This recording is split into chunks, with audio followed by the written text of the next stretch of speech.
पाकिस्तान 'ਚ पंजाबी कॉम्प्रैसां दे सब तो वड्डे नैटवर्क पंजाबी नैशनलिस्ट फोरम वालों जी आयां नूं। दरिया विच रह के मगरमच्छ नाल वैर नहीं पाईदा।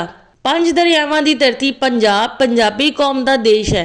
पंजाबी कौम ने अफगानी, ईरानी, इराकी, कुर्दिस्तानी, हिंदुस्तानी हमलावरां ते कब्जागीरां दी औलादां नूं भी पंजाबी तस्लीम किया होया है ते इन्हां दी अक्सरीयत ने भी पंजाब दी धरती, पंजाबी जुबान, पंजाबी सकाफत, पंजाबी रस्मो रिवाज नूं दिलो जान दे नाल अपना लिया है। लेकिन कुछ ऐसे भी ने जिन्हां ने हले तक ज़ाहिरी तौर पर पंजाब की धरती, पंजाबी जुबान, पंजाबी सकाफत, पंजाबी रस्मों रिवाज नूं अपनाया है, लेकिन दिलो जान हले तक पंजाब ते पंजाबी कौम नूं तबाहो बर्बाद ते मगलूब करन ते लगे रहंदे ने।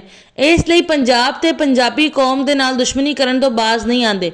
लिहाजा दिलो जान दे नाल पंजाब दी धरती, पंजाबी जुबान, पंजाबी सकाफत, पंजाबी रस्मों रिवाज नूं अपनाउण वालियां नूं चाहीदा है कि पंजाब ते पंजाबी कौम दे नाल दुश्मनी करन वाले अफगानी, ईरानी, इराकी, कुर्दिस्तानी, हिंदुस्तानी हमलावर ते कब्जागीरां दी औलादां नूं समझाण कि पंजाब दी धरती ते रहण ते पंजाबी कौम दा हिस्सा बन जाण दे बाद पंजाब पंजाबी कौम दे नाल दुश्मनी करन तो बाज आ जाण।